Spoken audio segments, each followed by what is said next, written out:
America, Israel కలిసి Iran పైన దాడి చేస్తూ ఉండటం ఒకవైపు, ఇరాన్ వాటిని తిప్పుకొడుతూ అమెరికా స్థావరాలపైన ఉన్నటువంటి గల్ఫ్ దేశాలపైన దాడి మరొక వైపు ప్రపంచవ్యాప్తంగా మూడవ ప్రపంచ యుద్ధాన్ని తలపిస్తూ ఉంది. ఇరాన్కు ఈరోజు చైనా మద్దతును ప్రకటించడం, ఆయుధ సామాగ్రినే కాకుండా ఆర్థికంగా కూడా సహాయ సహకారాలను పెంచి ఇస్తున్నాం, మాకు ఇరాన్ ఒక అత్యంత ఆప్తమైన మిత్రుడు అని చెప్తున్నటువంటి తరుణం.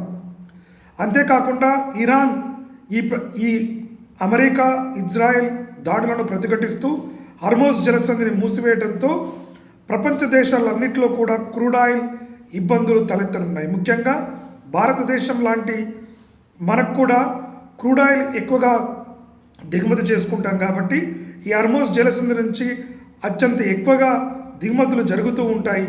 కాబట్టి అక్కడ దాదాపుగా 700 నుంచి 800 నౌకలు ఈ యొక్క క్రూడ్ ఆయిల్తో నిలిచిపోయినటువంటి పరిస్థితి. ఒక్క అడుగు ముందుకు వేసినా కూడా వాటిని బాంబులతో పేల్చివేస్తామని ఇరాన్ తీవ్రమైనటువంటి హెచ్చరికలు చేసిన నేపథ్యంలో అంతర్జాతీయంగా క్రూడ్ ఆయిల్ కొరత ఏర్పడనుంది. అంతర్జాతీయంగా క్రూడ్ ఆయిల్ ధరలు కూడా ఇప్పుడున్నటువంటి $80 బిలియన్ నుంచి $100 బిలియన్ వరకు పెరగడానికి అవకాశం ఎంతైనా ఉంది. అంతేకాకుండా మిగతా దేశాలలో కూడా ద్రవ్యోల్బణ స్థాయిని పెరగడానికి ఆస్కారం ఉంది. ఎందుకంటే ఎప్పుడైతే వస్తుసేవల పెట్రోల్, డీజిల్ ధరలు పెరుగుతాయో వస్తువుల ధరలు ఆటోమేటిక్గా పెరుగుతాయి. కాబట్టి సామాన్యులపైన కూడా ఈ యుద్ధం యొక్క ప్రభావం రాబోయే రోజుల్లో పడనుంది. అంతేకాకుండా చిలికి గాలిపోయినట్టు ఇవాళ చైనా, రష్యా లాంటి దేశాలు ఇరాన్కు మద్దతు ఇచ్చి, బ్రిటన్, జర్మనీ, ఫ్రాన్సు అటు అమెరికాకు కనుక మద్దతు తెలుపుతూ వెళ్తే ఇదొక కూటమి లాంటి యుద్ధ వాతావరణం ఏర్పడి ప్రపంచ దేశాల్లో ఒక మూడో ప్రపంచ యుద్ధం రావడానికి ఆస్కారం ఉంది.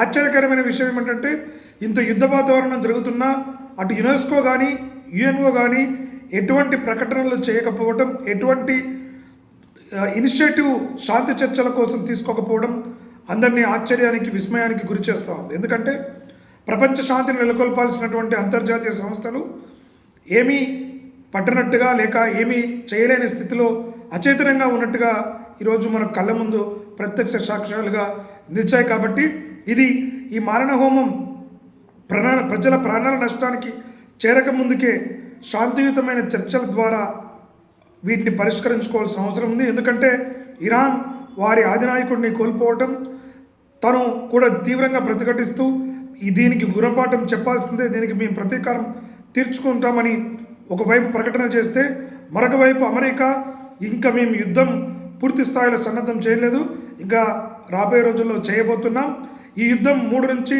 4 లేదా 5 వారాల వరకైనా ఎక్స్టెండ్ అయ్యే అవకాశం ఉంటుంది, పరిస్థితులను బట్టి ముందుగానే ముగించవచ్చు లేదా ఇంకా కూడా వెళ్ళడానికి ఆస్కారం ఉందనేటువంటి తీవ్ర స్వరంతో హెచ్చరించడం అనేటువంటి విషయాలు చూసుకున్నప్పుడు కూడా యుద్ధం మరింత పెరిగేటువంటి అవకాశం ఉంది. తద్వారా అంతర్జాతీయంగా క్రూడ్ ఆయిల్ పెరుగుదల, అంతర్జాతీయంగా స్టాక్ మార్కెట్లు కూడా తీవ్ర ఒత్తిడులకు లోనవుతూ ఉండడం మనం గమనిస్తున్నాం. ముఖ్యంగా పెట్టుబడిదారులందరూ కూడా స్టాక్ మార్కెట్ల నుంచి విత్డ్రా చేసుకుంటూ బంగారంపైనే సేఫ్ హెవెన్ ఇన్వెస్ట్మెంట్స్గా ఏవైతే పేరుందాయో వాటిపైన పెట్టుబడులు పెట్టడానికి ఆసక్తి చూపిస్తూ ఉన్నారు. కాబట్టి ఇవాళ గల్ఫ్ దేశాల్లో జరుగుతున్న అలజడి, అమెరికా, ఇజ్రాయెల్ చేస్తున్న దాడులు ప్రపంచాన్ని మొత్తం ఒక కుదింపు వేస్తున్నాయనడంలో ఎటువంటి సందేహం లేదు. అది రాబోయే రోజుల్లో సామాన్య ప్రజలపైన ఆర్థికంగా భారం చేకూర్చుంటుంది.